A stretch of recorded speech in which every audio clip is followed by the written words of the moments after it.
and humid air corrodes the walls and rusts the mesh. It's the perfect conditions for a jailbreak. He poked at the vent wall with a nail clipper, and sure enough, the siding came off easily. So a perfect escape plan quickly formed in his mind. His name was Mike. He's a renowned master jailbreaker. He's broken out of every prison he's ever been in. That's why he was sent here. Alcatraz. Yakala. It's the toughest prison in the world. It's surrounded by the sea and isolated from the rest of the world. Even in summer, the water is freezing cold, and the ratio of guards to prisoners is 1 to 3. That means one guard is responsible for 3 inmates. That's quite a service. 18 roll calls a day. You have to report when you go to the toilet. The worst part is, the guards are all sharpshooters. All the prisoners here are felons. What kind of gangsters? They're perverts. They're all tough guys. A lot of people have tried to break out of prison before, but it didn't work out that way. No one ever made it out. That's why Mike's first day here, the warden warned him, don't break out or you'll end up on the wrong side of the tracks. But Mike didn't believe him. On his way out, he snuck a nail clipper for a master escapee. Everything can be used as a jailbreak tool, and that's what we're doing here. As a jailbreak veteran, Mike knows that in order to be efficient, you have to have help. So he started screening his teammates. He's got to have a cellmate next door, and he also picked 2 expert escape artists who knew what they were doing. The foursome is complete. We're on the move. Look out. He whistles when the guards come, but it's been a night of digging. Mike's hands couldn't take it anymore. Nail clippers are too short.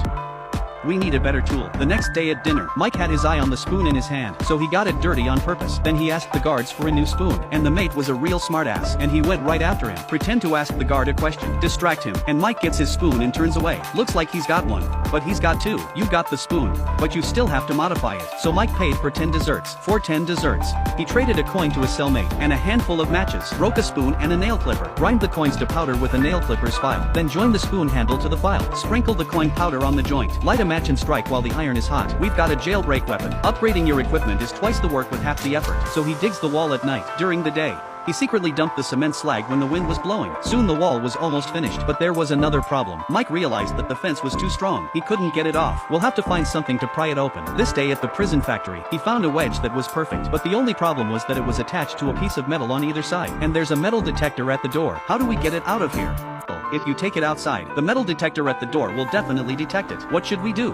Well, that's not going to be a problem for the highly intelligent Mike. He went straight through the security checkpoint with a wooden wedge in his hand. The alarm went off. Before the guards could say anything, Mike just held up the wedge and asked if he could take it back. He wanted to use them as clothes pegs. The guards, of course, said no. Not only did they confiscate it, they searched him. They even called him stupid on the way out. When he got back, Mike opened the soles of his shoes. There was another wedge hidden inside. I don't know who's stupid. Then he pushed the wedge into the edge of the vent's wire mesh, and then he kicked it. The mesh was loose enough to be taken down. The hole is just big enough for a man to fit through. But now is not the time to break out. The team's holes aren't dug yet. He has to wait for them to join him. But it's such a big hole, the guards could easily find it. We need a disguise. So he tore up the magazine and soaked it in water. Then he mixed it with clay and made a rectangle to form the shape of a vent. Then Matt, the inmate next door, excused himself to paint. He asked the guards for drawing materials, and then he passes the paints on to Mike. Mike painted the fake vents, but will it be real or not? The chance to find out is fast approaching. On this day the warden raided the cells, and he picked out Mike's room. The guards took his bedding out, scanned him with a metal detector. At the same time, the warden walks into the room. The vent at the back of the case is exposed. Mike looks calm, but his heart was in his throat. But he didn't expect it. The warden was more interested in what was in the box. He didn't pay any attention to the vents. We made it through without a hitch. It seems that in order to avoid a long night's sleep, we have to move faster. But we don't know what's going on out there. Mike decides to drill out and find out. But what if the guards are on patrol?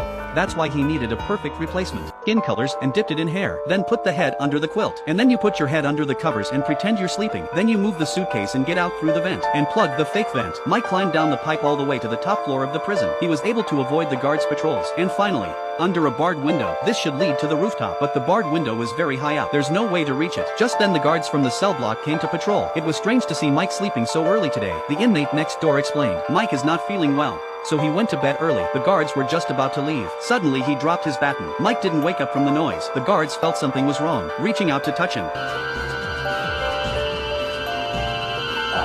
Luckily, Mike came back in time. Second action. Mike brought along his teammates who had also dug a hole. Get up to the top floor and get under the barred window. With the help of his teammates, Mike finally reaches the barred window, but the window was nailed shut. He couldn't open it with his own hands, but coincidentally, there was a socket next to it. Mike said he could get a drill. The team went crazy. This is a prison, not a hardware shop, but Mike thinks so. It's not a problem. On this day, The prison band was playing. Mike had his eye on a small fan. He had an idea. Then he talked to the prison's know-it-all. In exchange for desserts for the rest of his life, the know-it-all would get him a drill and some wire. When the show's over, he put the fan in the box by hand. It's all in one piece. Matt, a fellow inmate, saw it. He was more nervous than he was. When we were leaving, the guards suddenly suggested to pick a lucky inmate to check his suitcase, but Mike held up his case for inspection. The guards saw how calm he was, and then he looked at Matt, who looked nervous, finally decided to check the old king's suitcase. I have to say that Mike's mental strength is really good.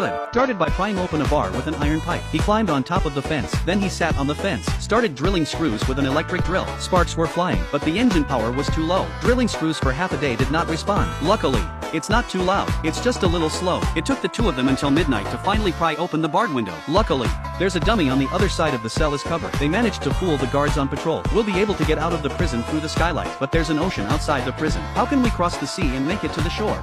Well, it just so happens that one of the 4 escapees worked in the prison's Macintosh factory. You can make a steamboat out of a Macintosh. All the preparations are now complete. Tuesday night, the breakout begins. Unfortunately, Matt, who was supposed to go with us, backed out. He was afraid of getting caught. Mike had no choice but to go first. They stepped on each other and climbed up the skylight to the rooftop, hiding from the searchlights. They went all the way down the water pipe, then up to the wire mesh, ignoring the thorns and barbs. I quickly climbed outside, and then through a wooded area. The shores of freedom were in sight. On the beach they took out their homemade motorboats, and they blew into it like crazy. Finally, the 3 of them went into the water together. They disappeared into the night with the motorboat in their arms. The next day the guards were on patrol. All that was left of him was a dummy head. He blew the alarm in disbelief. Then helicopters, cruise ships, and countless other police forces came out. They searched the entire ocean and nearby islands, but there was no sign of the 3. This is the first time since the founding of Yak Era, since Yapala's inception.